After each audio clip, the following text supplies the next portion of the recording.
is 6:01, so are we good to get started? Yes. Okay, so hi everyone, welcome to the Fiscal Commission. Sorry we're stuck in this little room today. We do have quorum, I'll note. We have Commissioner Saplasnikov, Harper, Vink, and myself, and the others are currently absent, but may show up later. So that's item 1. So item 2, approval of agenda. Do we have a motion? Move to approve. Okay, motion I'll second. and second. All in favor, say aye. Aye. Any? Okay. That was for the agenda. Yeah, cool. Speaking of, are there extra copies of the agenda? Oh, yes. That's great. Just this, though, none on the table up there? Okay. All right, so we'll move on to item 3, which is public comment. General public comment, which is on items listed on the agenda. Does anyone want to make a public comment right now? I will note, and Leslie, you were there last night, one of the things that will be coming up was our discussions of adjustments from prior years, and one of the things you all discussed actively but was not discussed last night in the council meeting was the idea of having the auditors come and speak directly. Some of the questions that were hard to answer or would have had much firmer answers or much more clear answers from if the auditor had been there to be able to share their perspective. Not to say that there was anything wrong with the answers. They would have been more robust. There would have been better transparency and education of all the people who were there. So. Thank you. Any other public comment at this stage? Okay, seeing none, we will go to item 4, the fiscal year 26-27 proposed budget. And it sounds like we have a presentation. Yes, thank you, Chair. Alberto Bricello, Finance Director. Thank you all for being here for the special meeting. We presented the fiscal year 27 mid-cycle budget update to City Council last night. The 26-27 budget was adopted in June 2025 last year, along with the fiscal year 26 budget. The City of Davis does a 2-year budget cycle where 2 years will be adopted at a time. At the midpoint, before the second fiscal year begins, a update is performed where assumptions are reviewed for any necessary updates, any new information that the city staff did not have at the time of the initial budget adoption are then taken into account and used for creation of the second year or adoption of the second year budget. Additionally, any updates to expenditures are usually done at this time as well for things that are known changes. Typically, this is for things that are going to be beyond the city's control, like utilities rates changing or contract rates changing. For example, if the utilities is a pretty big example, but another example is if one of our transit providers needs more contribution from the city in order to do their operations, like Global Transit or Unitrans or Davis's own the transit authority. That would be another case for a budget adjustment. There is one item that does affect transit, so that's why I bring that particular example up. As City Manager Dunstan last night made some opening remarks, the main point was that this is the beginning of a greater reorganization that will not stop with this particular budget update, but will continue into the next year with some more substantial changes to be coming at during February of 2027. With that, this particular presentation will go over the general fund summary, looking at expenditures and revenues. Then I will discuss the proposed revenue expenditure reductions that were put together by the different departments for the current, for the next fiscal year 27. We'll look at the all funds summary. We'll discuss the proposed budget amendments for this year. So these are the changes that we are recommending for the year. And then I will discuss takeaways and next steps. The chart, or table rather, on this slide shows a general fund summary for fiscal year 26-27. The original adopted budget is the column on the left. The column on the right is the proposed revised budget, with the column in the middle being the changes between the two. Of note, the projections have changed since the mid-year budget update. The revised budget for fiscal year 27 projects a ending fund balance of the general fund of $13.3 million, or 13.7% of general fund expenditures. This is a slight increase from the originally proposed budget of 11.1% projected general fund reserve balance. As I mentioned last night, typically when discussing the fiscal year 27 budget in a normal year, you will not hear me say the words 2024. This is not, we are not in a normal year. As the commission is aware, the city is behind on its audits, with fiscal year 2024 currently in progress and final procedures having been scheduled for July. As part of the projections presented for the mid-year budget, these three items were not available or known at that time.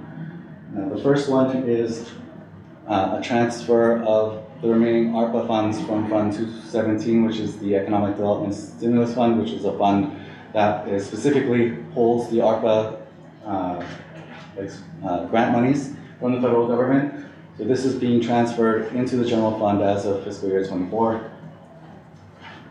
Investment revenue was finalized, and its allocation to all the different funds receiving investment revenue was completed and booked. This includes over $1 million to the general fund. The final one is an adjustment of a journal entry that was that had been initially posted in fiscal year 24. There was a decimal place issue where a $400,000 entry was posted at $4 million. This was not entirely general fund. This did affect all funds. However, the general fund did have a $2.6 million adjustment as a result. So this was discovered during normal closing procedures of fiscal year 24. Again, in a normal year, I keep coming back to the term normal year, fiscal year 24 would have been long booked and printed and be sitting on my shelf and probably not being looked at as part of the fiscal year 27 budget process. That brings me to the general fund revenues. This chart is an overview. I keep saying chart, this is a table, is an overview of the general fund revenues with the original budgeted revenues in the two columns at left and the revised proposed budget on the two columns at right. The sales tax continues to be the city's largest revenue source. As the commission has no doubt aware, sales tax is an extremely volatile source of revenue. Having that as your principal form of revenue is not, it can make for a bumpy ride sometimes. Property tax is the second largest source of revenue for the general fund at 24%. Motor vehicle in lieu is actually also a different type of property tax. It's property tax in lieu of vehicle license fee.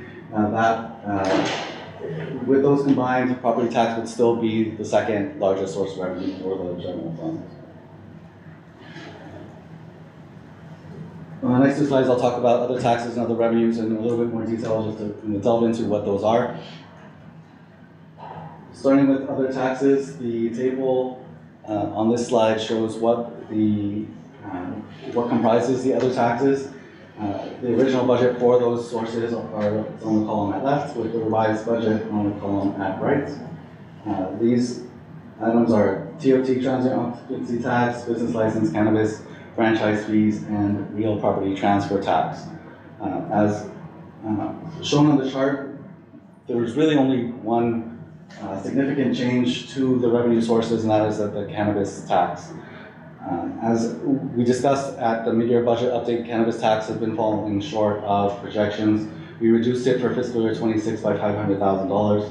We are proposing a reduction of the cannabis tax projection of an additional $500,000 for fiscal year 27. So are you taking questions in real time, or do you want us to go there? We know why the cannabis tax is going. Are people just getting high last, or are they doing it? Well, the biggest reason They're doing it elsewhere. that we consider is that Dixon and Woodland now have Dixon, yeah. have cannabis ordinances that are allowing cannabis tax. So people in Woodland and Dixon no longer have to come here to get it.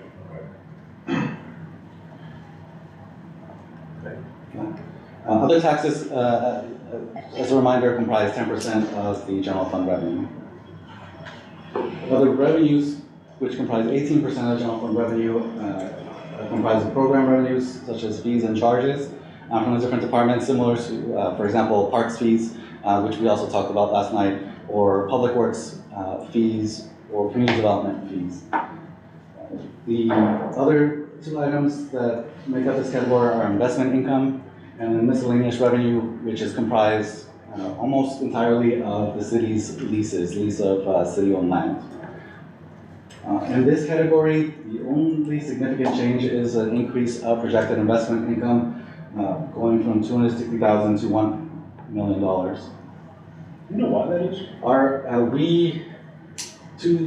Last year, as part of the 2-year budget, it's a typical practice in a lot of agencies to be extremely conservative in investment income because it can be volatile. If the markets had done extremely poorly at the beginning of the fiscal year, that could severely drop our investment revenue. However, with the Federal Reserve holding pat with its rates and looking to potentially even have an increase within the next 3 to 6 months, we're projecting that the revenue for investments will, this projection is about flat with what we're seeing for fiscal years 24 and 25, so we're holding it at that.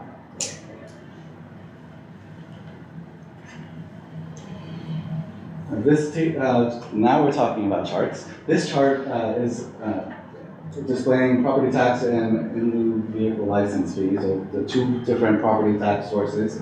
Property tax in the, it looks gold to me, and greenish bars for motor vehicle license in blue. These are based on property assessed values. Those typically very reliably rise, with very few exceptions, at least in my lifetime, of the values coming down.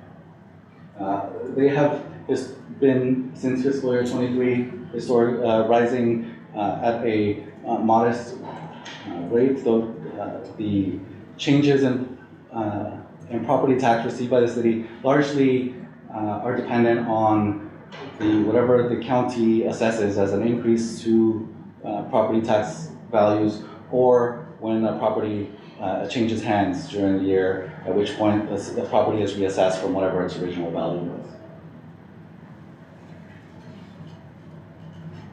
This slide has a chart that shows the sales tax and Measure Q sales tax. So the blue bars are the 1% levy burn sales tax, with the green bars being Measure Q from the last part of 25 through 27, and fiscal years 23 and 24, that was Measure, I believe, O was the transaction and use tax. When we are analyzing Measure Q. We estimated that it would bring in approximately $11 million worth of revenue. That is what we are seeing. So with 25-26 is approximately $11 million, or more than fiscal year 24.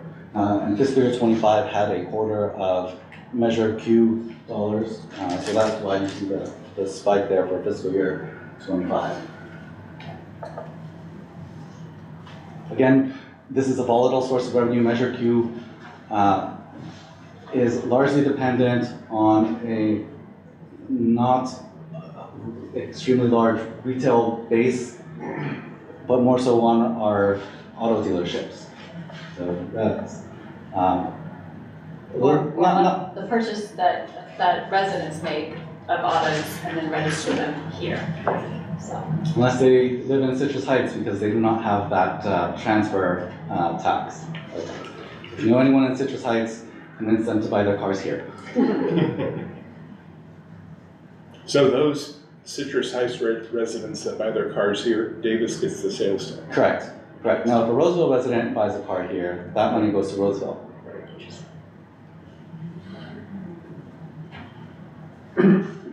This slide displays a chart showing business license, transient occupancy taxes, and cannabis. TOT is a little volatile. We are seeing some encouraging results for fiscal year 26, though we left the fiscal year 26 projection as is at mid-year, and for mid-cycle, we are also leaving the fiscal year 27 projection as is. The business license tax is also coming in right around budget, therefore we left that particular projection alone as well. The only change staff is recommending for these taxes is the cannabis tax, which I mentioned earlier. The special tax revenues are our public safety tax and park maintenance tax. The park maintenance tax has a 2% escalator built into it. So there's modest growth with that one. Public safety tax fluctuates a little bit because it also includes in this category public safety sales tax. So where the sales tax has its fluctuations, it causes fluctuations on this particular one. Otherwise, it's also pretty stable. Switching gears onto our general fund expenditures. The original budget on this table for general fund expenditures are the two columns at left, with the revised budget being the two columns at right, with the revised budget numbers and then percentage of totals on those two pieces. Staff is projecting a slight decrease from the original budget of about $600,000. As the commission can imagine, the police department makes up the significant lion's share of the city's general fund budget, as well as fire.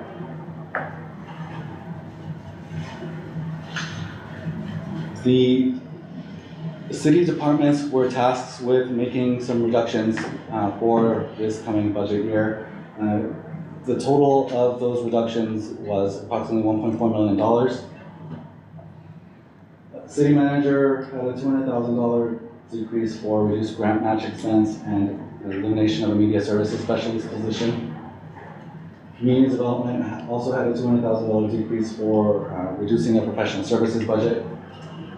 Finance reduced $45,000 in professional services and staff development budgets.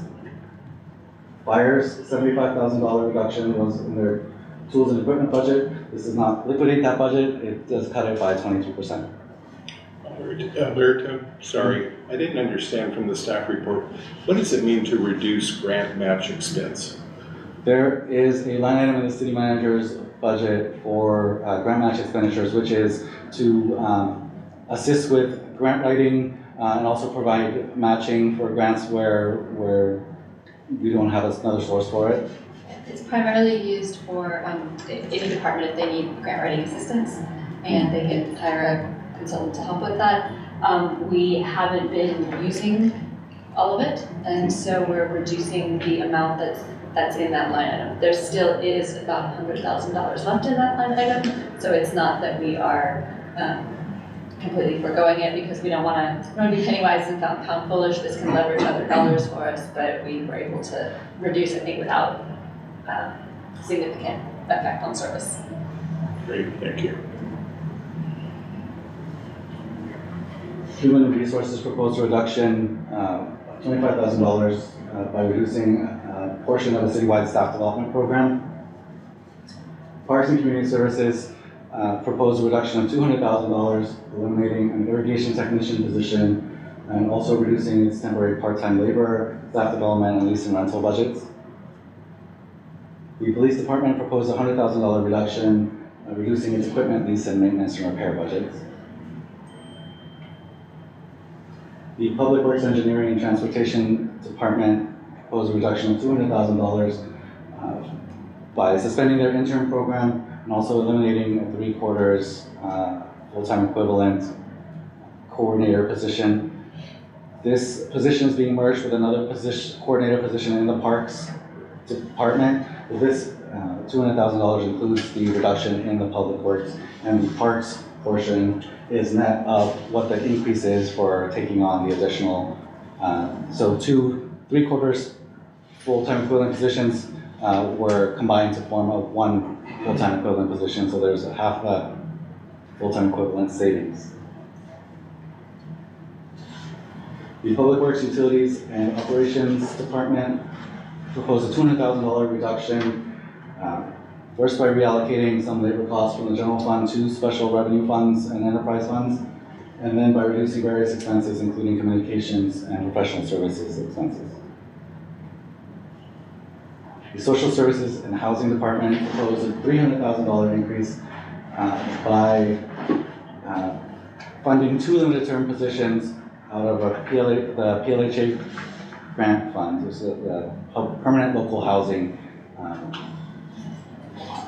I can't remember what it is. Thank you. Fund. These positions will be funded for, was it 2 years or is it 1 year? Limited term is a max of 2 years, but it would be as long as the grant funds allowed, but no longer than 2 years, sorry. So after the funding was out, these positions would cease to be funded. So those items comprise the $1.4 million. The $500,000 is additional to the $1.4 million. There are various line items affected by this, but this was taken from departments reviewing their open purchase orders and closing them where there were still dollars available. So this is purchases that were no longer made as a result of the department review, resulting in $500,000 in one-time savings. The other items that are not the $500,000 are meant to be permanent reductions.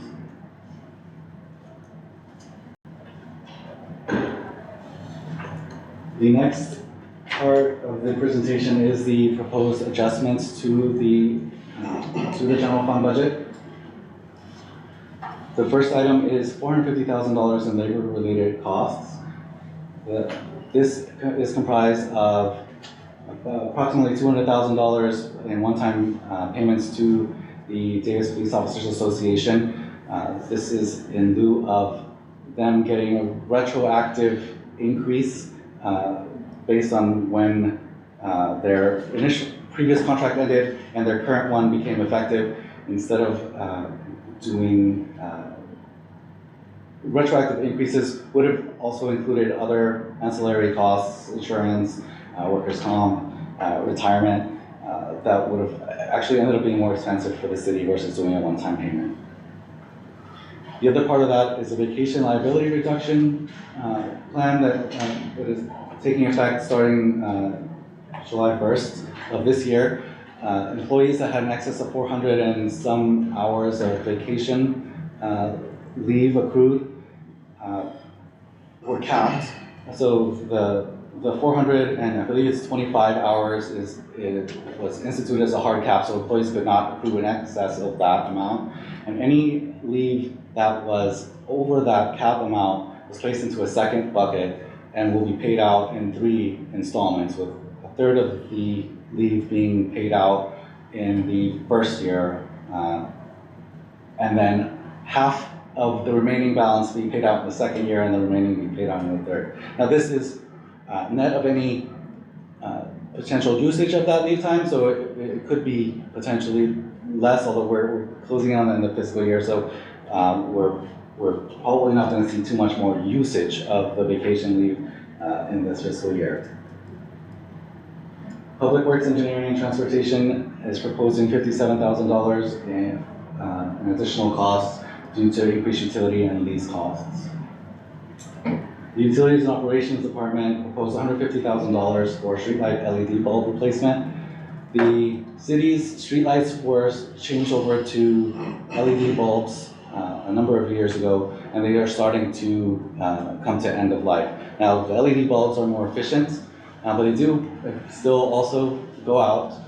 This would fund a replacement of 1/10 of the city's LED streetlight bulbs. This table, keep wanting to say chart, I really like charts apparently, represents all of the city's funds by type. The total revised budget for revenue is $257.4 million, represented on the second column from left, with the two middle columns of the expenditures and the rightmost of that one showing that the revised budget proposed has $254.5 million in expenditures. I do want to point out the special revenue funds. These include funds such as our gas tax fund, our highway user tax fund, our Transportation Development Act funds. These funds typically will aggregate funds, they will collect funds together, and then we will spend large chunks of them on capital projects or maintenance. So it is typical in some years to see these funds be in a deficit position because you are now spending down on the funds you have collected over a number of years. For the non-general funds, the significant proposed budget adjustments include a reduction in revenue for the Transportation Development Act non-transit fund, $360,000 due to one of our transportation partners needing a significant increase of this amount, therefore reducing our share of that money. Building fees and permits, the commission noticed at the last regular meeting that there was a significant decrease from one year to the next in community development charges. This is a continuing trend into fiscal year 27, where community development anticipates that there will be fewer permits, netting up to $340,000 in reduced revenue. Social Services and Housing is requesting $300,000 to fund those two limited term positions, which will be funded out of the PLHA grant.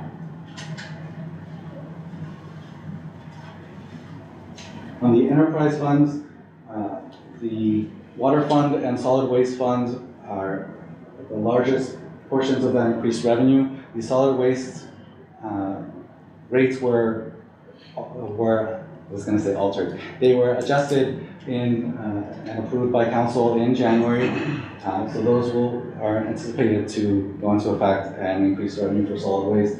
Water is also projecting that they will be coming to council and the commission before then to propose a rate adjustment as well for the water rates. And finally, the risk management fund is proposing an increase due to the general liability premiums being increased 3% over what had been projected in the original budget.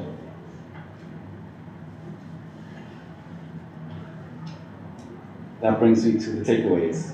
The general fund is still spending more in expenditures than our projected general fund revenues.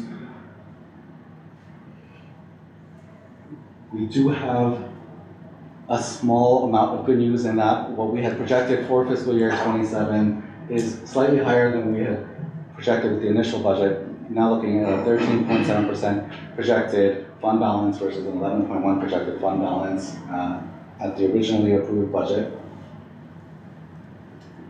As I mentioned, the departments took a look at their budget and looked for ways to make reductions with minimal impact to programs and services.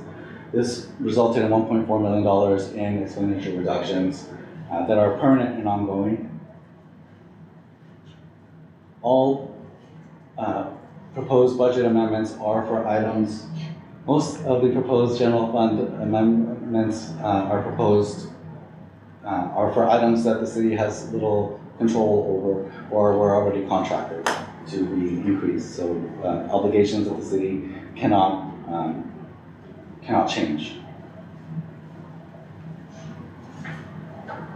Staff is requesting feedback from the Fiscal Commission on the proposed fiscal year 27 mid-cycle updates. We will be returning to council on June 2nd to bring back any potential additional adjustments that staff is able to make or will be requesting to make, and as well as presenting the Fiscal Commission's recommendations to the City Council. As I mentioned at the beginning of the presentation, City Manager Dunstan is working on some significant reorganization for the agency. They are expected to generate additional ongoing savings. These will be presented in February as part of the budget setting process for the next 2-year cycle. That is my presentation. I'm ready for any questions?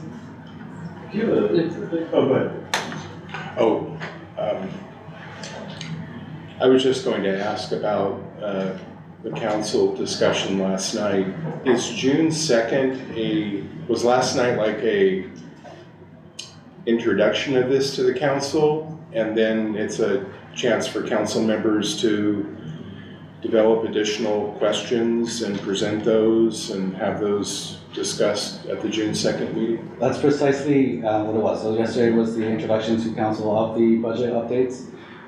Council will now have the opportunity to provide any feedback or questions on the fiscal year 27 mid-cycle budget. Council will also have the option to pass the budget at the June 2nd meeting if they so choose. Okay, so any input we provide at this meeting could get folded into that. Mm-hmm. Did they make any revisions or any recommendations? There were no revisions made yesterday. They did. They asked for a bit more. They asked for some information on additional on deferred CIPs and tree maintenance, paving. tree maintenance. Thank you. So deferred maintenance issues. So that's part of the information we'll bring back to them on the 2nd. We will absolutely bring back whatever the commission discusses this evening to them for this meeting on the 2nd. Chair, could I just make a comment? So also just so that you do know, prior to that meeting last night, council did form a 2-person budget subcommittee. So with me and Councilmember Dios, and we had been meeting with finance director and city manager and assistant city manager to discuss a number of different options. They had outlined their options for us. We also had a number of suggestions. Admittedly, I'd say some of our suggestions, they may still come into play in the spring, we don't know yet. And also, some of ours were more focused on revenue generation that may take a longer term to get in place and to see benefits, but those are not off the table, they're just not in this current mid-cycle update. So, I'll have substantive comments after public comment, but just as a clarifying question, the first one says staff request feedback from the Fiscal Commission. And I just wanted to ask, what would be, we'll give you the feedback that's in our hearts, but what would be helpful? Is there any particular kind of feedback, or is there anything that would be helpful to the council or to you coming from us? well, yeah, so every year, I was on this commission before, Dan Carson was on this commission, and really it's kind of, what are you not seeing? Are you seeing opportunities where we didn't trim and you can see the possibility for cost savings? Also, from my perspective too, I always want to know as the updates coming forward, how much have we really allocated for certain core things? And I'm always, reading a budget is really difficult. You're looking at a bunch of numbers and columns, and it doesn't readily translate into what does this really mean for my constituents and the people in the community, like how many roads are we gonna be able to pave and that. So asking good questions about things like that, given the resources that I see, here at this juncture, how much work are you gonna be able to do on pavement management? How much work are you gonna be able to do on tree maintenance, which we raised last night? But those are all the questions you might have as a discerning commissioner and or community member. They help to inform the discussion. I would add to that if there are things that are confusing to you, then they're likely going to be confusing to the rest of the community, anybody who wants to pay attention. And so if you can alert us to those kinds of things, that helps us to be more clear in our presentation of the mid-cycle, the future budgets, et cetera. So that's always helpful information, in my opinion. Yes. Any other clarifying questions before we go to public comment? Yeah, any public comment? Oh, we have one more, sorry. So I don't know if this is clarifying questions. I have a number of questions that are related to help understand the size of the structural deficit.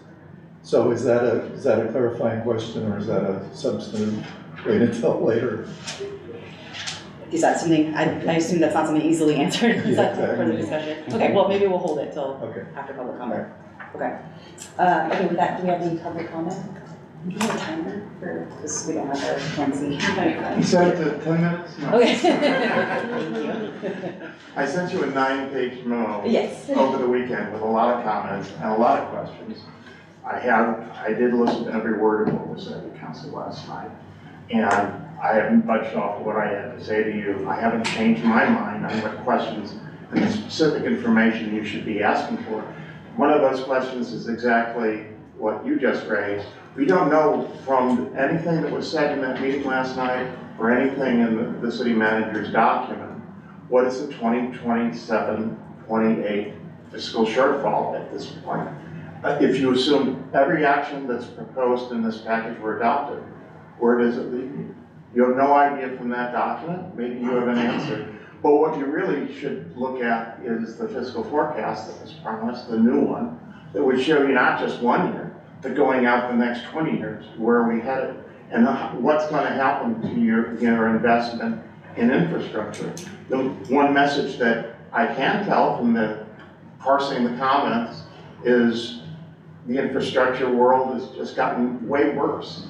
So I was being told a few months ago by city staff that we were about $3 million a year short of what we needed to add to our budget for pavement to keep us from having a $5 million a year backlog added for the next 10 years, another 50 million.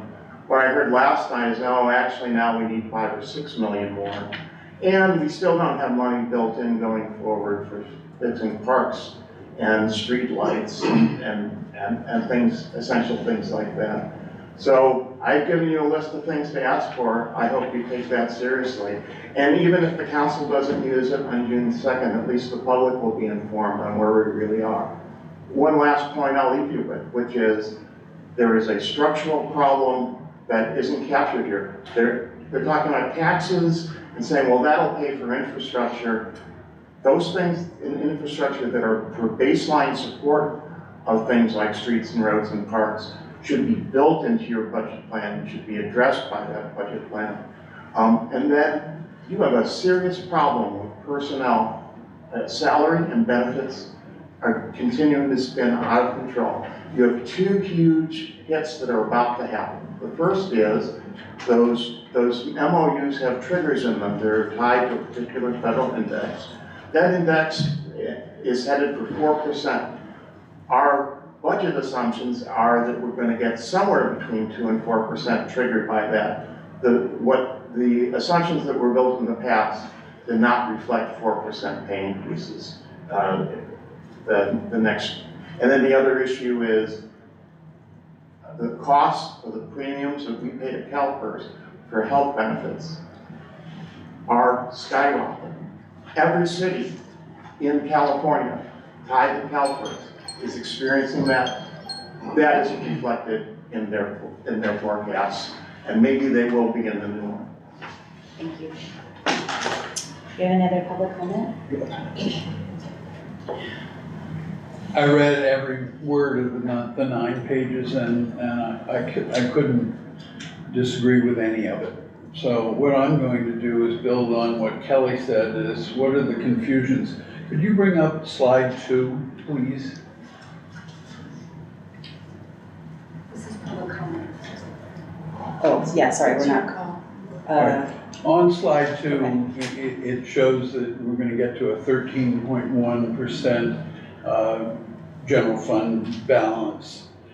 We are ending last year at 8.9%, and the last slide that we saw earlier showed that there was a $2 million deficit in the general fund of expenses over revenues. I can't imagine how we could get from 8.9% to 13.1% with a $2 million deficit in the current year. I think that what a problem is that the going in balance, which was reflected in your last meeting, isn't showing in as the going into this budget. But as Kelly said, I'm confused. So help us try and understand that. And seeing on slide 2 the numbers, it'll help it come forward. thank you. Any other public comment? Okay, seeing none, we can open up for commission's discussion on this item. Anyone want to start? So I want to first and most importantly understand the size of the problem that the city has. So first question is, we say that we have a structural deficit. We see $2 million as the overspend in the general fund for this coming year. But that's not the structural deficit. The structural deficit would be ongoing revenues, ongoing expenses, not one time. So has there been an analysis to break out the one-time versus the ongoing so that we actually know what the quote structural deficit portion of it is? See how best to answer that. So I do think the structural deficit is about the $2 million problem currently. There may be some one-time costs that are wrapped up in, maybe back up, general fund only, I'm only talking the general. Yes, I understand. There may be some one-time costs that are certainly wrapped up into the current operational budget numbers, but we're seeing a pattern. So I would say 2 million is the structural deficit. In addition to that, we have a little over $1 million, and the number will fluctuate based on how much we spend. A little over $1 million in a one-time boost that we need to make our revenue, the reserve come up to 15%. Yeah. And that's a different. Right. That's a one-time versus. Right. Versus So, the ongoing. okay, good. So we have a 2 million structural deficit in the general fund, and we have a under reserve of about, what, $1.5 million? I would, right now, it's gonna be about $1.3 million, but that will change as the expenditures change, Okay. so. All right, and then the page 5 of your report, Alberto, it talks about the budget originally assumed that OPEB contributions were at the required payments, pay go. But it didn't say what it assumes now. Did the assumption change then? No, the assumption is the same. It's We're still still going to be PAYGO. doing PAYGO. So there's no change in OPEB? There's no change in OPEB. Okay. It'll just be whatever the only thing that would change would be the actual cost. So if that were to change, and typically it'll change somewhat year over year, that would be the only change. Okay. Can one of you clarify OPEB and PAYGO? Oh, sorry. That's okay. Okay, OPEB, other post-employment benefits, so it's retirement, it's benefits other than retirement for employees. And that. Meaning process- healthcare. Meaning healthcare. Correct, a retiree. health Retiree premiums. healthcare. Okay. And PAYGO is a system for paying in the amount that is, you can either pay as you go, meaning how much employees are using right now, Right. related to that, or, and retirees, employees and retirees are using PAYGO, or you can amortize it over the life of the employees working for you while they're working in the city, and that gives you a better estimate of how much you should be setting aside. So PAYGO is not a conservative method. Okay, that's what I'm, gotcha. And so it would be better if we were fully funding according to actuarial calculations. PAYGO is not strong. And we've gone from fully funding, we dropped down 50% down to pay as you go. Yeah. Okay. And that's just for retiree, or is it different for, is it even an issue with the current employees, or? Well, the current employees are accruing benefits. So as Okay, a current employee who retires will then start, the city hires an actuary to determine what that cost will be and what is the amount that the city will pay over the lifetime of that retiree. And that is known as the OPEB liability. And Alberto, do you know how much we would have to fund if we were funding according to the actuarial calculation? I don't have that number off the top of my head. I can get it for you. Okay. Our most recent actual report though is the one we use for fiscal year 23, so we don't have a current actuarial report. Okay. But it's going to be millions, right? Mm-hmm. Okay. We're about 52% funded of our OPEB liability as of fiscal year and 2023. Okay, so this is an unknown number right now, but millions. Okay. You said that there was an audit adjustment for a net 3.6 million, I think. Was that 2023 or 2024? 2024. 2024. So 2024, we haven't seen that audit yet. No. But you already know the audit adjustments related to that? Yes, so during the closing, we determined that there was an entry that was done incorrectly, and that we were using fiscal year 24 projected numbers to build the next few years, so we could build what our projected fund balance was going to be. So in locating this error as part of our review process, that altered what our projected net ending fund balance would be for fiscal year 24. Right. So are you aware of any other audit adjustments for 2024 or 2025 that will affect it? Fiscal year 2025 has not had its investment income calculated yet. So that will be an adjustment that will come through when we get to fiscal year 2025. So that'll be to the good. That'll be a positive. Okay. Okay, you're not aware of any other No, big not at this time. adjustments? Okay, so deferred maintenance. So is that number been calculated? Do we know the amount of deferred maintenance? There's a couple of different, so the short answer is no, not exactly. Yes. The longer answer is we have some different studies and different metrics used for different types of deferred maintenance. So we have a package that was put together a number of years ago when Dan Carson was on council, and then Don, I believe you worked on it as well for pavement maintenance. And that is we did a 10-year sort of forecast. It was about $86 million, $8.6 I think million per year. Not all of that is funding that we don't have, but that's the reference to the, is it 3 million, is it 5 million per year that we don't have if you're looking at that deferred maintenance going out for a decade. Then there is facility deferred maintenance, which includes both structural buildings like the one we're sitting in, and then also our, our parks and other assets that the city owns.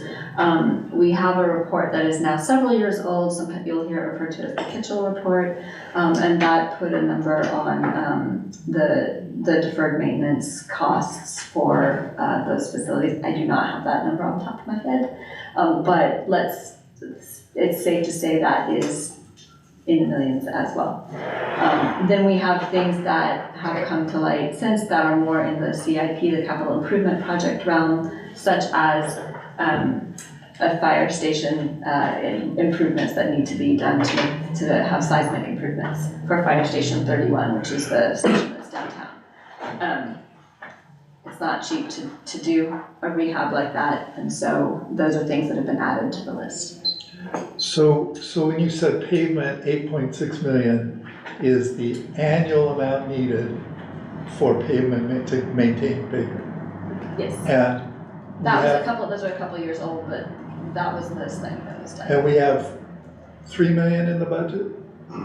We have 3 million in the general fund. Oh, Sorry. Oh, no, you're fine. And then there are other funding sources as well that contribute to different pavement-related capital improvement projects. But when you add the general fund dollars and the other dollars together, you're still going to be 4, 5, 6. And this is part of the question last night: what is that number? How short are we each year? So our public works director is working on bringing back a more precise number. okay, so we're at least 2 or 3 million Yes. short on just the pavement management piece. What about buildings and parks? Are we funding those from some other source? So we do have replacement. I want to be sure that it's understood. We do have replacement reserves that we put toward our different facilities. So if a roof needs to be repaired, or if the gym springs a leak and needs a new roof, which happened, we do have money set aside to offset those costs. So it's not like we're not putting anything away. We've got different funds for that. But we don't have, if you go into our main city hall building, for example, it shows its age. And we don't have funds for a complete rehab or replacement of things like that. So that is also being quantified as part of the. That's part of the city number that council I don't request. know what that information is. Okay, all right. But Kelly, has there been a study on that recently that needs to be consolidated? Not a recent one for the facilities. The one that I'm thinking of is pre-COVID years old. I don't remember exactly which year, I'm sorry, I have to look it up. Because we talked about this when we had the conversation about the parks and rec fees as well. So that probably needs to be pulled in there too. And you mentioned CIP, so what CIP projects are being deferred because we can't afford them? So I mentioned the fire station is an example. We have a project that is pending that does not have full funding yet for the Richards I-80 interchange. We have a project that is pending at the train depot to help with accessibility, and then also to provide an over or under crossing to get over to Olive Drive. There are some annual projects, like annual aquatics dollars that we could be putting more money into those projects so that we are not that we have ample funds to make sure that we are doing all the replacements that need to be done and the upgrades and changes that need to be done to the aquatics facilities. So there's nothing wrong with delaying projects if we can't afford them now, unless we're missing out on grant funds. Correct. And so the two that I mentioned in terms of the Richards I-80 interchange and the depot, both of those have grant dollars in them, and but there's a gap. There's a funding gap that we aren't able to meet at this point. And so we're still holding on to the grant dollars. You can't hold on to grant dollars forever. So some decisions will have to be made at some point. We're not at that point yet, but.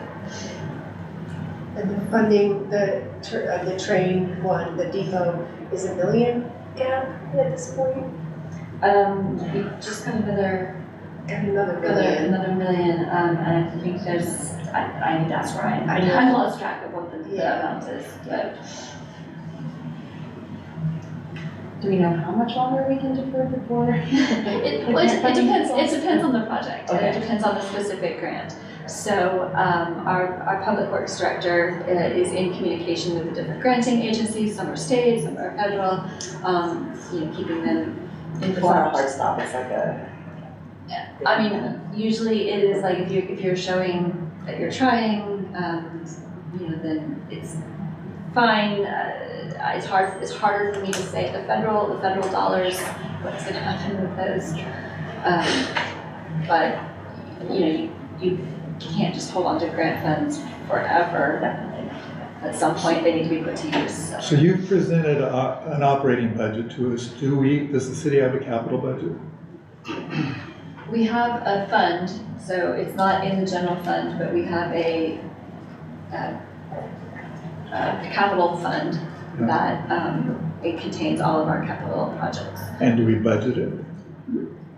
So the money that you were seeing going out of the general fund, the $3 million, goes into the capital fund and into projects. And those funds and those dollars stay there until that project is complete. So they don't reset each year. Can I request getting a copy of the capital budget? Yeah. Okay. All of us I'd love to see that too. So, Alberto, can you put up the attachments if I want to ask questions on the attachment 1 first? Do you have that on your slides or not? It's not on the slides. Okay, all right, attachment 1. There is a $532,000 adjustment that I didn't understand from your comments. Under changes in commitments and reserves. What is that? Which page is it on? It's on attachment 1. What's the number you were talking about? Attachment 1, oh, it's this number here, second column from the end. Which ones? General fund. General funds? Changes in reserves? Yeah. So that's reserves being moved out of committed or assigned or restricted and moved into unassigned. So that would be all those POs. Typically, purchase orders, there's release of ARPA funds that have been spent. Well, that wouldn't be in this particular year.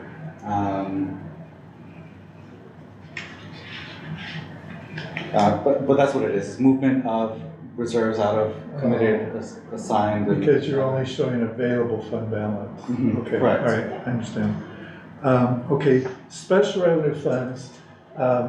If you look at that same page, there are 7 funds with deficits that total $12.5 million. Frequently, the general fund has to make up deficits in the special revenue fund, or unless these are timing differences. What are these? Some are timing differences in terms of the transportation-related ones where as soon as we get our, SACOG is holding our money, basically. Yes. So those are the TDA, the 115 to, I think the one's actually the capital one, but gas taxes is, I believe that one is a timing one as well.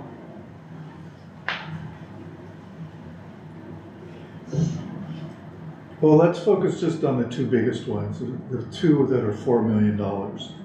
So TDA, non-transit use funds. So that one is specifically, the city receives Transportation Development Act allocations from, through SACOG. SACOG has ceased distribution of the funds until the TDA audits are complete. So as we catch up the TDA audits, they will release that particular year's funding. In the meantime, the fund is in negative status. And do you know the amount that they are holding that we will get? In total, it's $27 million. What? between the transit, so part of it is transit and part of it is local transportation fund, LTF. So one of them, I believe the transit one, which is the other one, is the one that has the larger allocation. But yes, in total, between funds 115 and 2, honestly it's 570, I think. Yes, 570. Those two will be released as we catch up. We actually just met with SACOG this morning, and we had thought that they were going to be withholding all of it until we were fully caught up, but they are now saying that they will release them to us as we catch up. So we are currently working on fixing the fiscal year 23 claim so we can have that distribution, which is about $5 million. So are they withholding this because we haven't done our audits? Correct. How many other funds are being withheld for this reason? I think those are the only ones where we have an allocation that is entitled to the city, but that particular funding source has its own audit. There's a TDA audit done by Richardson and Associates, Richardson CPAs. The firm's name is Richardson, and they work directly for SACOG on doing these particular audits. So it's a separate audit from our city audit, but we're behind on that one too. Correct. So the other 4 million plus one is Fund 195, Building Admin and Permits Fund. What is that? Yes, that's our building fund. We're working on cleaning that one up, so I think that we'll be seeing some different numbers here. That one fluctuates based on development that comes in. And so 2 years ago, I think it was 2 years ago, it was over budgeted in terms of how much we thought was going to come in, and a number of projects haven't come in. They've been entitled, but they haven't come in, so we're not seeing the fees that were originally intended. Last year, we scaled that way back in terms of the assumptions for revenue. And we still have that scaled back in terms of assumptions for revenue. So, as I said, I think that is one of the funds that we need to work on cleaning up. But I don't get it. We're budgeting 2 million of revenue, but 4 million of expenses. Right now, I think that's what we have. Why? Sorry. Why would we do that? Hold on. Because we still are providing services, but we don't have, the revenues are not meeting the costs. What are the services? I thought they were All the permitted. building inspector inspection services, And we don't charge for those? we do. Then why are they not breaking even? That's a good question, that's why we need to clean it up. I think that's part of the reason with that one. So when you say clean up, it doesn't mean we got bad accounting numbers in Oh, there. I'm sorry, It means I don't we have mean- to charge more. I don't mean that there's, no, I don't mean that there's bad accounting. I do believe that we have a mismatch or between what we're charging for our fees. And if you saw last night in the fees and charges, none of those fees were included in there because we're trying to work through what they should be. We also budgeted way more in revenues than we got last year. And that put us upside down, so we do need to write the fund. So there's been no fee study on this Not completed, started? not started, correct. So Heather, I just wanted to sort of expand on your question around the audits and the TDA audit. These audits kind of feed into one another. The financial statement audit kind of starts the process. That feeds into the single audit, which demonstrates to the federal government that using federal funds appropriately, and then they feed into each other. They're not completely separate, but that financial statement and the audit and the completion of it kind of drives that set of dominoes. Now, similarly, in the capital projects funds, there's 5 deficits totaling 17.4 million in that category. Do those, frequently those have to be covered by the general fund also. Is that true in this case?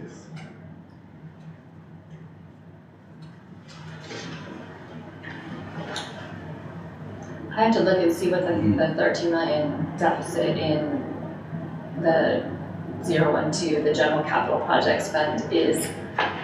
I'm assuming that's a timing issue, but I have to look and see. I'm sorry, I don't know the answer. Well, but the timing issue, The timing would be also related to if there's any grant funding tied to it, to some of these projects. The construction would happen and we would request reimbursement thereafter. But we can take a closer look at that and get you more information on it. yeah, I would appreciate that because that's a gigantic number. But also, Alberto, the proper accounting for grants is you record the revenue at the time the eligible expense was incurred. So it should show up as revenue equal expenses at any point in time, but it's not. It is for fiscal 26-27, but man, 25-26 is really weird. It's got a negative revenue and a gigantic expense. I know that's before your time, but it's really weird. So I would appreciate knowing more about that. Okay, we'll get you that information. And then similarly, the internal service funds. Also on the same schedule, there's 5 internal service funds with deficit balances totaling 13.6 million. And these typically are funded by the general fund over time. And so even more than the others, this appears that this would have to be funded by the general fund. Is that true? They're funded by all funds. By all funds, of which the general fund is the largest fund. largest. And so, yes, the enterprise funds will pay part of it, but this total deficit of the 13.6 in those 5 funds means that we've deferred some of the problem of the general fund by moving it into the internal service funds. Okay. On attachment 4, Alberto, just a couple quick questions. Why are there no transfers in for our budget? We actually didn't have any transfers in, I believe, on the original budget either. But we had them in every year. We've had significant transfers in. Yes, I think part of that was things that were funded in the general fund some of them potentially have been moved out to internal service funds. I'm not really certain as to why there was nothing proposed in the original budget. I did notice that there were none scheduled. Some of them are, like for example, the fiscal year 24 one, that is largely the ARPA funds being moved in. I believe the entire amount is ARPA coming in. The other two years for 25 and 26, I'm not sure what comprises those balances. Well, are the enterprise funds paying their fair share of city management, finance, and attorneys and all that? Yes, those are typically covered under a cost allocation. They don't hit the transfers line item, they hit a cost allocation line item within which is also budgeted at 0. Sorry. Same one line item above that, transfers in. Yes, and that one's been budgeted at 0 for a while. And I'm still learning the methods. Understood. So do you believe that the enterprise fund is paying even though it's not showing in the budget? That the transfer is being made back to the general fund? I do believe that we are doing some cost allocation, so I'm not sure where those are hitting since they're not apparently hitting that category called cost allocation. But we do have a cost allocation plan in place, and all funds pay into it. Yeah. Transfers in just means money transferred from other Other funds, city funds, other city funds. not transfers outside. coming from outside Not sources. outside. Okay. All right, can we, Alberto, can we get some information on the cost allocations? Yeah, so also get you Not- information on the I had the transfers. same question. Not budgeted, but actuals. Mhm. Okay, and the last question I have related to this quantification of the problem is there's, on the same attachment 4, there's non-departmental expenditures of a negative 3.2 million. Negative expenses are not actually any such thing, so what is that? That is practically all the salary vacancy factor. So the salary vacancy factor, part of, I believe is 3 point something million. I don't remember the number off the top of my head. Oh.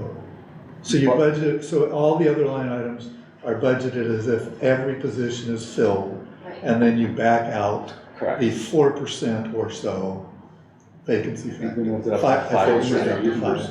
Or Oh, 5% but not the 5. conservative budget. It is $3.375 million is what the factor is for fiscal year 27.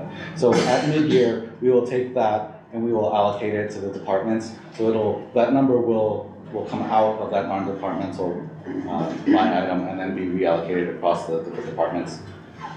Okay, so I'm done with that line of questioning. I just want to state that my opinion is that we don't know the full size of the structural deficit mostly because of the general fund's commitment that they have to cover the deficits in the other funds. And so if you could help us to understand that, I think that, at least for me personally, it affects how draconian the measures need to be to fix the problem, because we don't really understand the size of the problem. Any other discussion? Yeah. I got a lot. Okay. So I'll just, I want to revisit the audits. I know that's not what this is about, but the intro slides were super concerning that there's money that is unaccounted for. And it's good when it swings in our direction, but it doesn't always, right? And we're still very far behind. So since our last meeting, I did a really deep dive on the audits and met with experts and was doing research. And one of the things that I uncovered, a couple of things. One, it's highly unusual to be so behind in audits, which I think everybody knows. But there's also best practices in audit management, and I'm not sure that we do them here, so I would just like to know, one of the basic things is that you have like a named body that's responsible for overseeing commissions, or like a commission of sorts that oversees audits. And it seems to me that it would be good to have something like that in place, especially once we get up to speed, to make sure we don't get into a situation like this in the future. And it's possible that council has something like this, but it didn't seem to me that that was true. So I continue to be very concerned about the audits and what we still don't know. So I agree with you that we don't know the full size of the structural issues. We also don't have a full scope of what's even going on inside the city from a revenue and expenditures perspective because of the audits. So that's just a note for the record. And then I would like to know what is currently the plan for oversight for making sure that this doesn't happen again.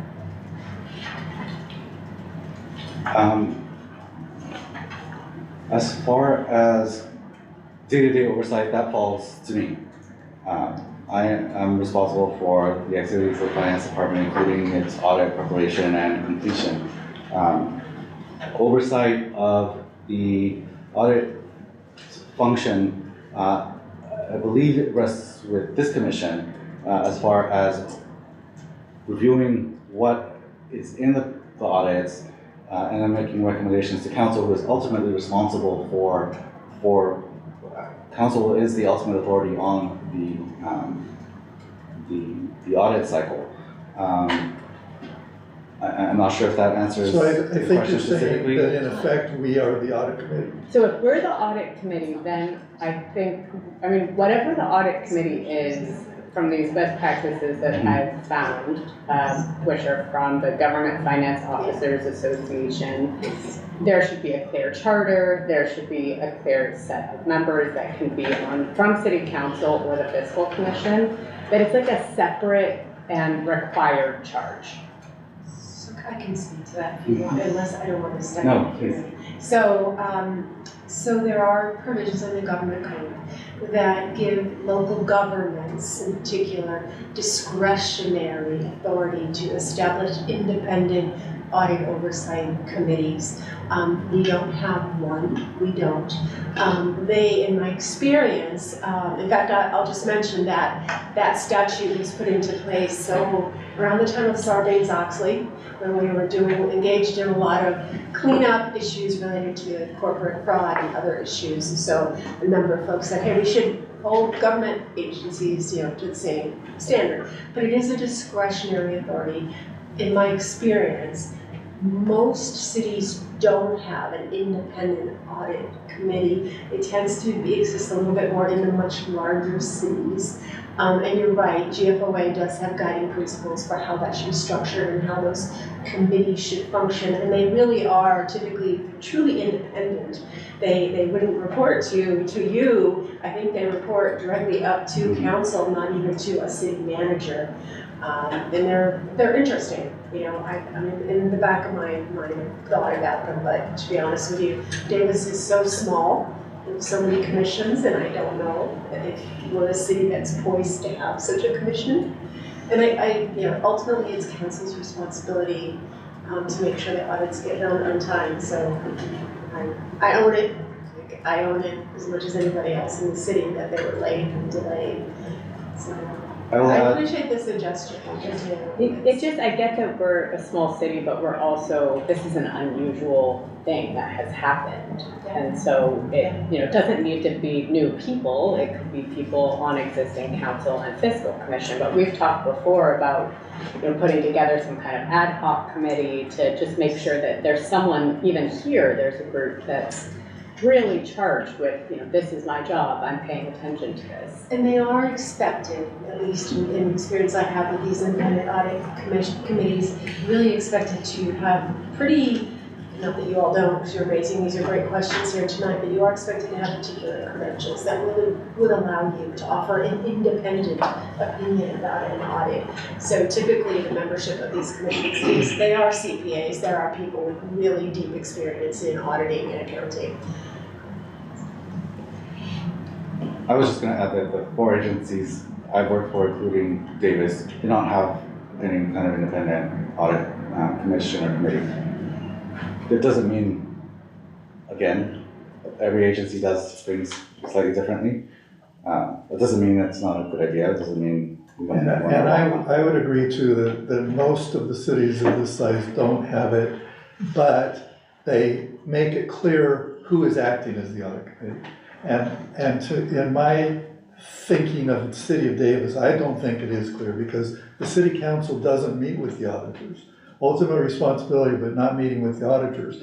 We've never met with the auditors. We did request, but we haven't heard yet whether they've been set up. I think it needs to be clarified, as Heather's saying, who is responsible, and then I think that we should expand how much attention is going until we get caught up. No, fair point, and I would just mention, council as a body doesn't meet physically with the auditors, but we do communicate. They do communicate with us in a way that they're required to under, auditing standards. But you're right, that, the nature of that communication. Yeah. Sorry. So I watched part of last night's meeting on video, and I want to start where the council did, which is just with a big thank you, especially to city staff who have dug deep and I don't want to lose sight of the $1.4 million you have cut. That's huge. And a few weeks ago we were saying we're at 11.1%, and that had me really concerned. Well, it's looking more like 13.7. That's a big difference to me. So just thanks. And the thing we are doing today is approving those cuts and approving a mid-year cycle budget. And I really appreciate what you've done to get this budget to us. All right. The next thing I want to say is City Manager Dunstan gave some opening remarks yesterday. I encourage everyone on the commission to watch them about his plans for the future, and that this is the start of putting our finances right. I found those comments really great. And I'm so glad you're both here, right? Because I'm so glad I joined the Fiscal Commission this year and not last year, where it would be, hey, where are the audits? Well, first we have to hire a finance director and a city manager. So now we are here, the team is here, and I had a lot of confidence watching that and speaking to you today that we're headed in better directions. So I really appreciated watching that.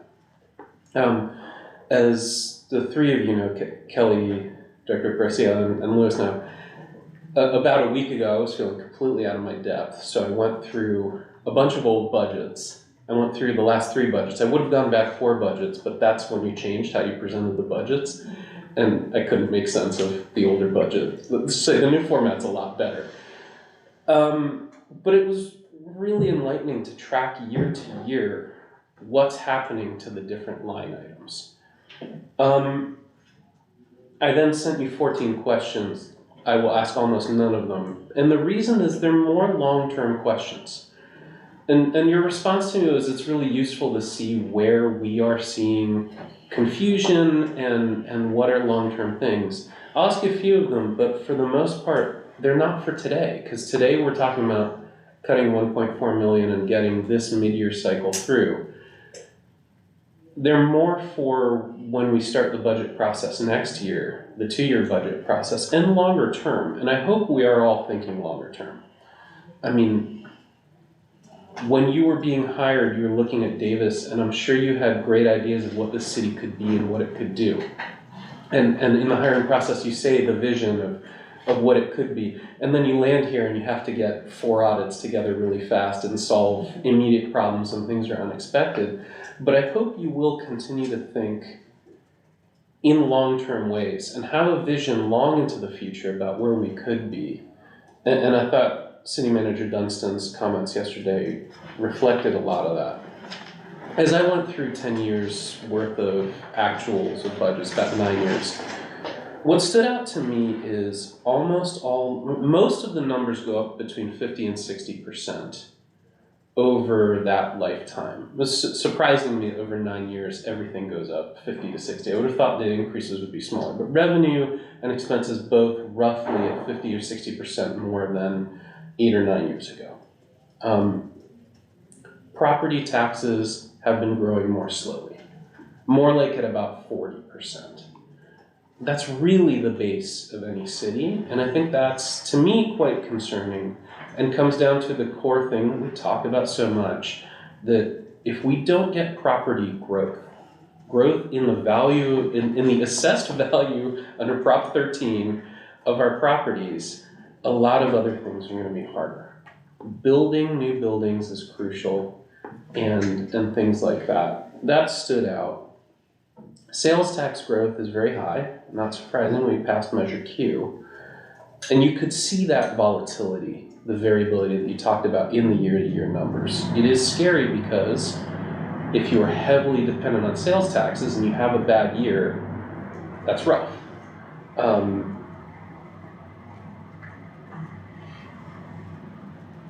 There was talk yesterday about a roads revenue measure, other measures. Today we're talking about the capital and the deferred maintenance. I think all of that's really important as we set much longer term budgets. And when you look at a budget, there is a long-term forecast in there, and it sees like our long-term forecast isn't really online anymore. The things we've talked about, inflation is up, road costs, infrastructure costs are higher than we had expected from our forecasts. So let me start asking fee questions. One is, we just passed a new set of everyday fees, parks fees, all of that. And the first thing we said was deferred maintenance is not built into it.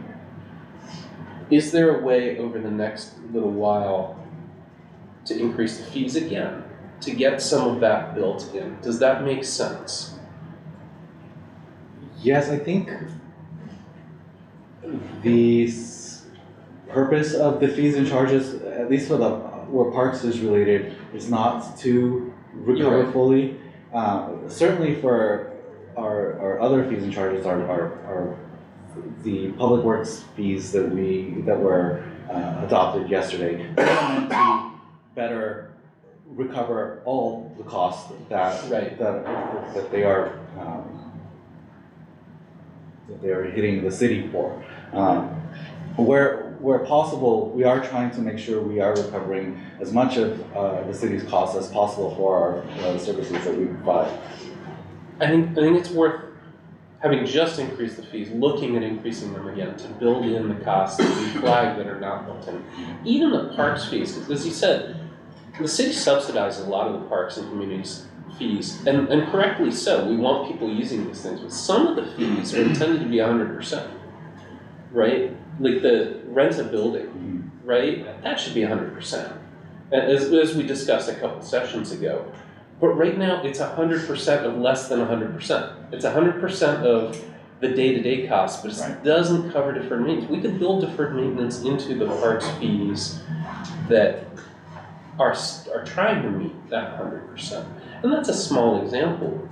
The other question I had is, have there been discussion about, I hate to put it this way, unpopular fees? I'll start with parking.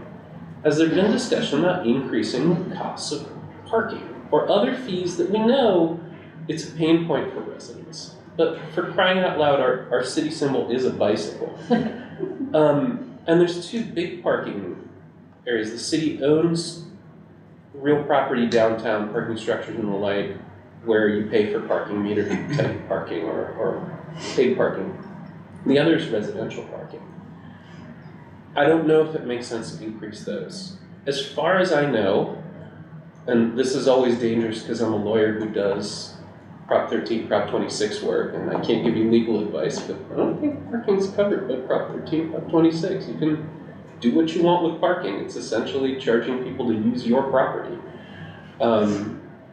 Things like that, and I use, again, parking as an evocative example of the kind of thing that maybe we want to avoid, but also maybe it's less painful than some of the other options ahead of us. So I would ask, let's think about, are there things we need to do? The thing that parking changes is people get real loud when you change the parking prices for a pretty short amount of time, and then they get used to it and move on. So I would think about that, in particular with residential parking. I still remember when you put a sticker on the bumper of your car, which was nice. I actually miss getting City of Davis stickers to put on my bumper.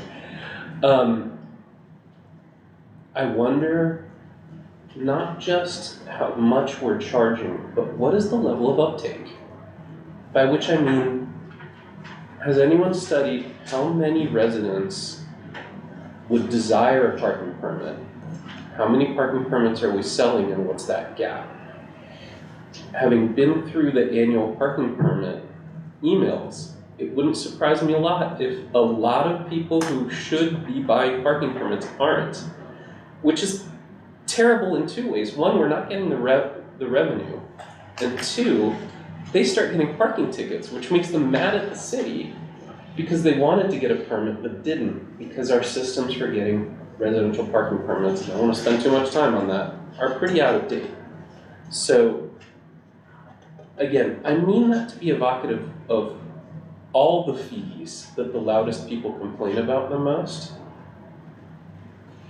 Should we raise some of those? And would it make a difference? Because you might come back and say, actually, parking's $120,000, that's not worth the effort.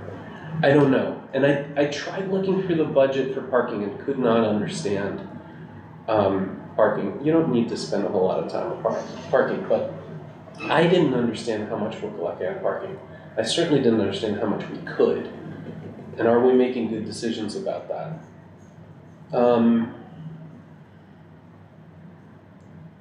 And now to expenses. I will tell you, it was really interesting looking at 9 years of expenses. Again, many of the departments are about 50 or 60% increases. Police was at 50 or 60% increase. But fire was at about 90% increase. So let me stop there. Do you know why fire has gone up? The fire department expenditures have gone up about 2/3 faster than the police over the last few years. The personnel, following receipt of your questions, we did look into that, and the personnel was growing, but the largest portion of the fire budget that increased was its capital costs and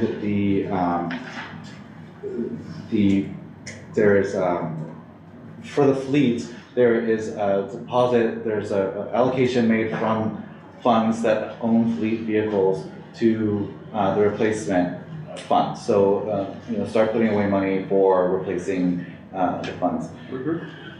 Fire engines are extremely expensive, and we recently acquired even more expensive type of fire engine that we hadn't had before, the ladder truck. So those were the line items in the fire department budget that increased the most significantly. Right. I would look hard at fire. It really stood out to me that the fire budget jumped quite a bit faster than the police budget jumped, and in my mind, those should be comparable. So two things were happening simultaneously with fire and police over the past several years. We did increase the number of firefighters, so and they're fairly small departments, so percentage increase is not insignificant. At the same time, when we created the social services and housing department, we took out, I think, 3 positions, maybe 4 positions from police at that point in time and moved them. Now they have more personnel and the budget's bigger, it's a smaller percentage, so that's not the entire explanation. But those 2 things were happening at about the same time. And So just as an FYI. That makes in sense. addition to the things that Alexis said. And it kind of suggests police maybe would have grown faster than revenues, but for the shift over to. Yeah, they were not sworn positions, but they were still positions. So. It would have been police funding, Yes. and now it's social services. So that was the other thing that stood out. 9 years ago, the social services and housing budget was $0. It didn't really exist, and that's been. So I'm very happy it does. Right, this is something the city should be doing. It needs to be doing. But that's a lot of money all of a sudden. The last 9 years and growing, and it's a growing need, and it's a thing I would encourage thinking about how to forecast what the social services and housing budget is going to need to be in the upcoming years as changes keep happening, and we don't know those changes. That seems hard. So I think about that as well. And the other one that stood out that grew faster than revenues is public works. So it split into two sides during that time period, and the total amount went about 25% faster than revenues in increasing it. Any sense of why public works grew faster than revenues over that time? Public works, it's a little bit more complicated budget in that you're including all of the enterprise funds, at least in the utilities and operations side of the house. So that is part of it as we really have held the line best we can on the positions for general fund. There have been new positions added, you see that in this budget. With 2 positions recommended that are both enterprise funded that are in that department. So they have had an increase in staffing that is, I haven't looked at it actually to compare it to every department, but my sense is that it would be a higher than other departments. Most of the capital projects wouldn't be appearing in the public works budget, that would be. Yeah, and I was looking only general fund, yeah. So that's interesting as well. We also moved, sorry, I'm trying to think what happened in the past several years. We moved urban forestry from Parks and Community Services to Public Works. And I think And that was a huge general fund shift. Yeah. We also put more money toward urban forestry. So those two things would have increased Public Works budget, general fund considerably. And Parks and Community Services grew slower than revenues, so that makes a lot of sense, the shift in. Okay. And the last thing I'd say is, as I tried to piece these out and look at them all together, each of the divisions that isn't located within 300 yards of here has a pretty large cost allocation line, which makes sense, right? But it then makes it very hard to tell who's giving cost allocation to who, and in particular, when other divisions are leaning on Public Works and also leaning on City Hall, it's really hard to tell where the money's being spent by just looking at the budget, which is fine, the budget's doing its job. But as we look at things, that cost allocation, especially the web of cost allocation, when we see the cost allocation line for fires, $3 million, well, what is that? And how much of that is Public Works and how much is City Hall? And that's something that's very hard for us to suss out looking at a budget. Yeah, that's a good point, and one of those examples is something that's confusing that makes sense to us but might not to everybody else. For the most part, those cost allocation dollars for the departments that you just mentioned, a huge chunk of that's going to be fleet. Because fire, police, Public Works all have a lot of vehicles and specialized vehicles and therefore expensive vehicles. So money's being put away for replacement costs of those. But if that's right, then the increase in Public Works general fund pay charges, Public Works growing 25% faster than revenues stands out even more because fire is paying money to, is essentially paying money to Public Works for use of the fleet or whatever it is. But if fleet costs are being paid by other departments to Public Works, they're being paid to internal service funds for fleet. Okay, so if I see a cost allocation line on police that's pretty big, and then I see Public Works has operating costs that are pretty big, does that mean I'm seeing the same vehicle twice? You should not be seeing the same vehicle you're twice. seeing out and in. Mm-hmm. So kind of. But I think your point is that it's confusing and it should be negative on the Public Works side and positive on the police side. One vehicle should be money should be going out of one department into another. It should be going from police to Public Works. It should reduce the total amount of Public Works and increase the total amount of police, right? But it doesn't go into Public Works, it goes into internal service. That's what's throwing me, because Public Works went way up and police stayed steady. So we need to do a better job of explaining that so that it's not just accounting acrobatics. Yes, and Alberto, I already asked for more information on the cost allocation, so hopefully that can answer both of our questions on that. I guess where in the budget is that vehicle negative? So it should show up as a negative expense in the fund that is buying it. Right. And then it shows up as a positive in the internal service fund, and then when they buy it, it shows up as negative. And then on the, just looking at general fund, not looking at the service funds, on the general fund, is it there once or twice, or is it police, or is it Public Works, or where is it on the general fund budget? Oh, I see what you're saying. So Public Works is in the general fund, Right. So fire is a separate department in the general fund. Right. And so it comes out of fire, goes out of the fund entirely into the internal service fund, and then they buy it out of there. Okay. So we got a negative, we budget it positive, then we transfer it out when they pay for it to go to the internal service fund, and that nets to zero in the internal service fund after they buy it. Okay. Just a couple more. One was the risk management fund really stands out. I don't know what you do. City needs insurance. Insurance costs are going way up. If there's, and Mary Neville has left the room, but if there's a desire to have people look into, is there a thing the city could do about risk? And we're helpful to that, by all means lean on us. Again, I don't know what you do about insurance costs. Same with health insurance costs. They just go up.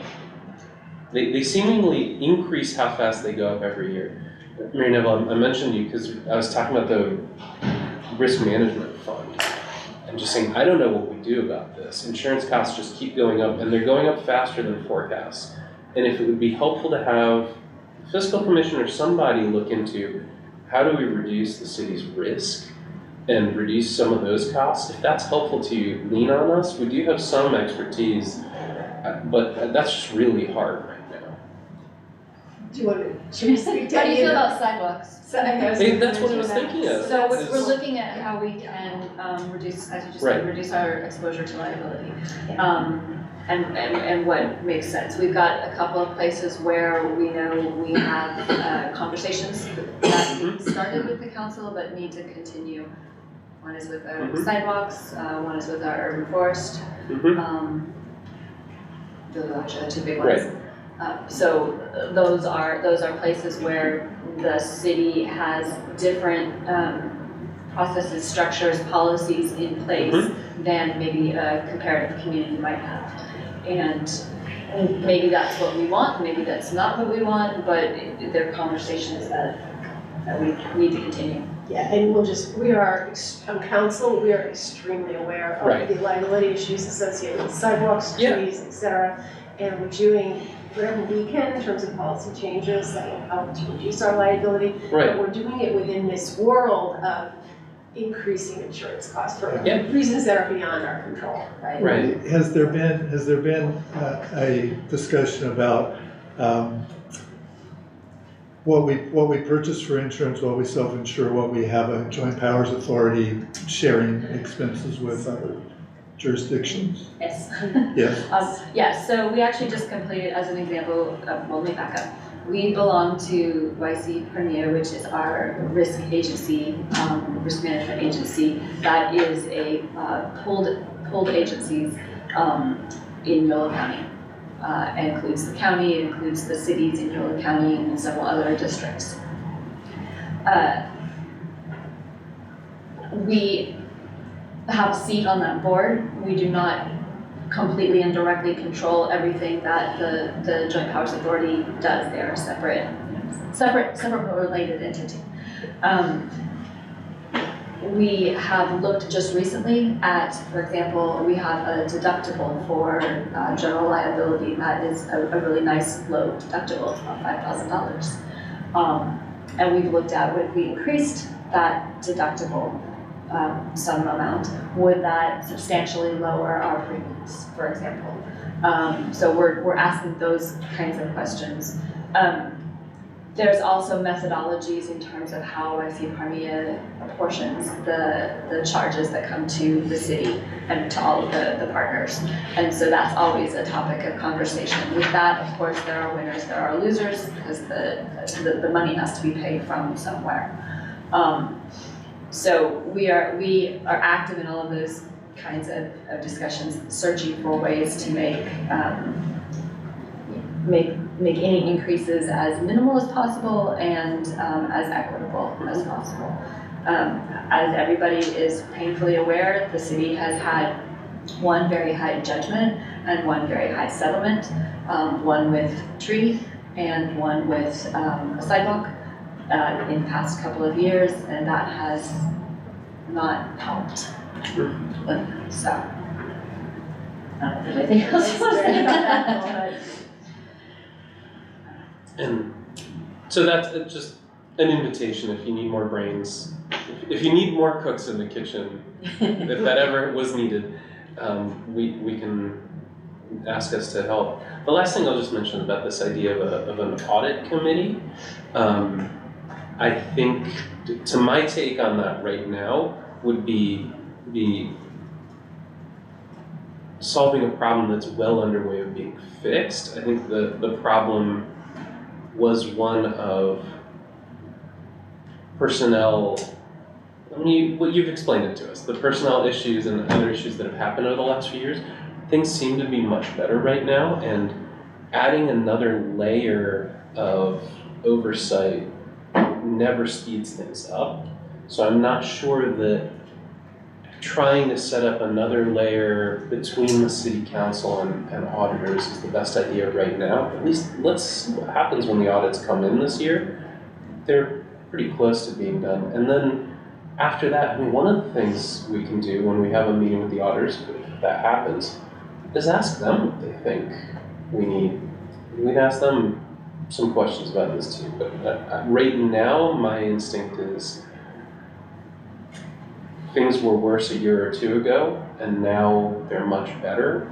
We're almost done and clean with audits coming out when they should be, and let's maybe take it from there.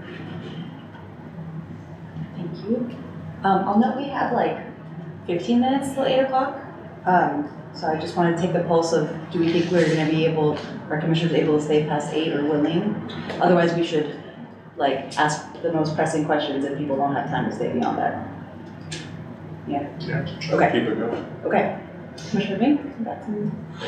You know, I don't have any specific questions. I'm still, well, this is so basic, I'm almost embarrassed to ask. So it's a 2-year budget. Is it officially 2 1-year budgets that are discussed and acted on? It's not a true 2-year budget where, Okay. you know, we budget 2 years worth of expenditure. We budget 2 1 years at a time. Appropriations So a from year one ago, do not flow into You year looked 2. at 2 single-year budgets for FY '26, and that's the other thing, these FYs confuse the hell out of me. So when you use single-year FY, you mean the year ending in? Correct. Okay. So last year you looked at budgets for FY '26 and '27.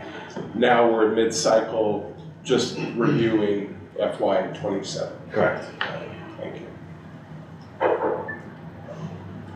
Commissioner Garrison, did you have questions? I'm curious, with that deep dive that I think the city manager's doing, where they're gonna come back to the council in February, is there any preview on like how much cost opportunities are talking? I don't think we Without have, TV? yeah, I don't think we have that number that we can really quantify. Yeah, I mean, 2 things. First one is, there's interest in having these audits finished up so we know, we have a better idea of the actual number that we're dealing with. 2, the goal is to then, at least for the general fund portion, as we've talked about it here with the one general fund summary, not the other pieces, is to close the gap. So, is to fix it. That's the goal. So, if that number doesn't change, that would be about 2 million. And if that number does change, it would be whatever it is. Can I add to? Just one other question real quick. Are any of these city employees equipped with AI tools through the city? I'm sorry. Do any of the city employees or departments have AI tools like ChatGPT, Claude? There are a few, it's not an organized, large-scale deployment of the tool. It is sporadic. So we don't have an overall citywide AI policy. That is something that our IS director is working on. Individuals, we use things like ChatGPT for certain things. We have to be a little bit careful and cautious because you can't put anything that would be confidential or private information into ChatGPT. Yeah. So there have been some conversations with employees to remind them what information can and can't go in, but we don't have any kind of citywide policy yet. I would just suggest like you can get jamming really fast on benchmarking the city versus whatever, Walnut Creek, San Valley. You'd home in on some stuff fast. Comparative information studies, it's I bet helpful to you look find at. $5 million it costs it, it's just blazing through stuff. I'm serious. I'll have Claude Get on that. You can go like way further, way faster than like that. So, it's fun. I wanted to ask a quick follow-up question on the February conversation. I really appreciate all the cuts that are proposed, and I know it's hard to cut anywhere to staff or time, but it is hard for me to know, like, how bad is that? Or how good is it? Or what's the level of service still going to be? So I think that's something that would help when we come back with a bigger conversation. Is like, is this in line with proportionally how other cities do it? Or is what's this gonna feel like in the reduction of service? Just so that we can make good sense of it. I'll just say, all of us, at every level, certainly on council, the goal has been, where can we trim without reducing service? That's been the goal. There's always some impact somewhere, or someone has to work more efficiently or whatever. But, I know we don't have time to go back through them again tonight, but you see when you look at what is really being trimmed. And I don't see reductions in service, unless I'm being overly optimistic. We did our best to try to minimize reductions in service, but it would not be truthful or appropriate to say that with the staff reductions, there will be some reductions. So for example, in the Parks Department, Parks and Community Services, there's a position that's being reduced that means that there will be fewer boots on the ground and take longer to get to fixing a sprinkler or something of that nature. So that's. And I'm That's just real. thinking ahead to $2 million more, right? Like, just, I feel like we probably just want to have a real conversation about what that is. And we won't get to $2 million more without reductions, changes to services, and elimination of additional staff positions. There's nothing more that makes sense to cut or change. And I do want to reiterate, the $2 million is not the structural deficit. Right. It is way Yeah. bigger than $2 million. Correct. Yeah, which again means there's a revenue question too, as has been covered. And one thing people broadly need to understand is that if we don't grow, then that is spread among fewer people. The revenue will need to rise regardless. It's just a question of what kind of revenue increases is it. And if we grow and build, we bring in new people and they're paying all of these things. They're paying sales taxes, they're paying property taxes. If we don't, then those of us who are here are doing it. That is just a fundamental thing about where we are right now. Yeah, one city manager told me that the way we're going, the cities are gonna end up being police and retirement and no other services. Right. And it was really striking to go through the last 9 years of budgets and see which ones grew faster than revenue. Like that really was what I was looking for, and what makes that stop? I have a couple final things on my side. So the reserve policy says that the reserves, any expenditure that causes the 15% to fall lower than 15 shall be restored within 3 years. So I know we made progress this year, or we're making progress in the budget year. How long has it been below 15%?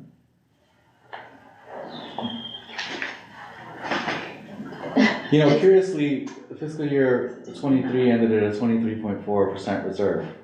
Oh, 23 did?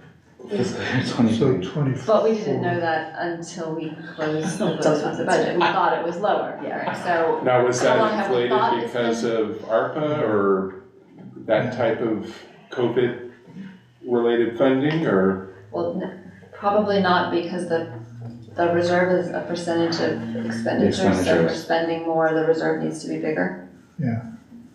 So it's a moving target. But I think the question you're asking is a little bit, well, the question isn't problematic. The answer is problematic because of the lack of closed years. Because as we close them, it's been better than we thought it was gonna be. Yeah. So. Please may it Summary. continue, I know, yeah, well, but let's get them closed, but we still, yeah. But to be in Find out. accordance with our policy, by the next budget year, we need to close the gap and get the 15% back in then. Right? and it's part of the conversation that we have with the council and Yeah. the ultimate. Yeah. decide. Ultimately, but the policy, I'm saying what the policy says. The policy also says, reserves shall not be applied to recurring annual operating expenses. Now, correct me if I'm wrong, we are applying it to annual operating expenses. So that was not the intent, and therefore, to follow our own policy, we should be putting back the 15% before we budget any of the other expenses. So I know we haven't done that. I know that we are $2 million under even with that, and all these other things that are not quantified. So again, until we quantify it, it's hard to know how draconian we need to be, but have we considered a hiring freeze? Hiring freezes are painful, but they happen whenever cities are in bad financial shape, and then as people retire and their positions aren't filled, then there are significant savings, because that's by far the biggest expense that the city has, is in the people. So I've been considered. So we have, I guess, what I would call a soft hiring freeze. Every position, as it becomes vacant, has to go and get approval from the city manager in order for it to be filled. But we are pretty lean. Yeah. As is. So when a position is vacated, it is a question then of, are we ready to give up those services? And so that's why the city manager, well, one of the reasons the city manager has taken several months to look at and become familiar with the community, the budget, the staff, et cetera, so that he can come back with a reorganization plan that makes sense, rather than just who happened to seek other employment or leave the city. So there have been some, when we looked at our vacancy rates, for this current year that we're in, we budgeted a 4% vacancy savings. Our average vacancy rate over the course of the year has been a little over 8%. So we have held positions. Held the recruitment for a little bit where we can. We have not completely frozen positions. So. Well, I know there's no desire to cut city services, but when you can't afford city services and you can't get new revenue in fast enough, that is a normal approach to balancing the budget. And so I keep hearing, we don't want to cut city services, but when are we going to cut city services? So again, I don't know the answer to the question about how big is the problem, and so I'm anxious to get that before weighing in too heavily on this. But I do think that all the discussions that we've had indicate that there is a much bigger issue here than the $2 million that is visible on the budget. And last request, Alberto, could we see that 20-year projection that you do? It's not complete yet. Bob is coming back on Sunday from a trip, Okay. so I'm hoping to have it soon. Okay, when you get it. Thank you. I have a question too related to the personnel stuff. I think Alberto, in your presentation, you had something about like the vacation liability reduction. And I know at the state level, when the budget is tight, there's like a cap on vacation, but then rather than like putting it in like the extra time in another bucket to pay out, usually what they do is they have all the employees that are like above the cap create a plan to like use up the cap in a reasonable way that like doesn't impact operations too much. And only when the budget is like, okay, do they like pay out the extra? And so I'm wondering if that's something we ever considered instead of like paying out all the. Do you want to pick up this Sure. one? So the vacation issue was something that we were trying to address in the last round of negotiations with not the public safety bargaining units, but the rest of the bargaining units. We had a very convoluted vacation policy where it was basically people didn't have a cap. That's the easiest way to put that. And so we wanted to institute a hard cap, the same cap for, each group would have us with the same cap. But vacation is vested, thank you. So we can't just remove it from somebody. So anybody who, as of July 1, is over that particular cap will get that. What we ended up negotiating was they would get those excess dollars put into, or those excess hours put into this, like, I'll call it a legacy account, and be paid out over the course of 3 years. And that's it takes a little bit of time, but our point with that was to try to reduce the liability on the city's part, because we had some awkward situations. We have been encouraging staff to, if they are way above the current cutoff, to try to get that balance down. But we have not had a situation or a discussion about doing what you said that the state does, that they don't allow. They like to like contracts to like, here's the plan of like how much time I'll take off every month to get down. Right, so each department is supposed to be doing that and making sure that people can take their balances. We have fairly generous vacation policies, and so it can be difficult to try to have staff take all of them and continue to have the. And then do throw in the vacancies. Right. And people don't, staff is very dedicated. They don't want to take the vacations if they don't have coverage.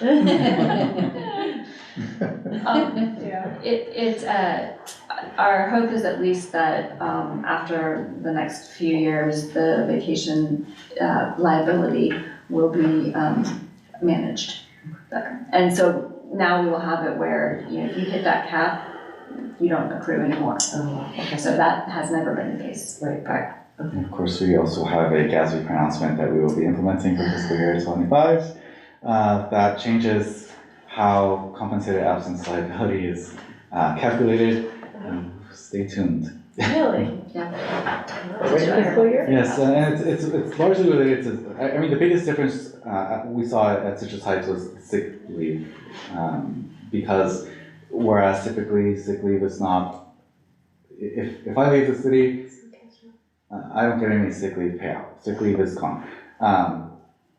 So in the past, most agencies that I've talked to, they didn't factor in sick leave unless it was vested and retiring. This was typically for employees close to retiring over a certain age, where sick leave, when they retire, sick leave was a portion of sick leave was paid into their CalPERS accounts. A portion was paid out in cash on occasion at one of the agencies I worked at, and then a third was released. So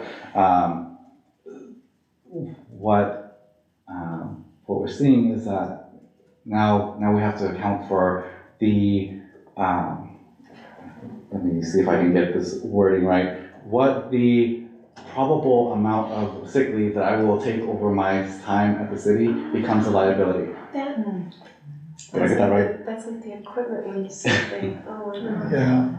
Yeah, and like you said, the impact on retirement for sick leave and vacation, which has never been considered and can be a decent sized number, so. Oh my goodness.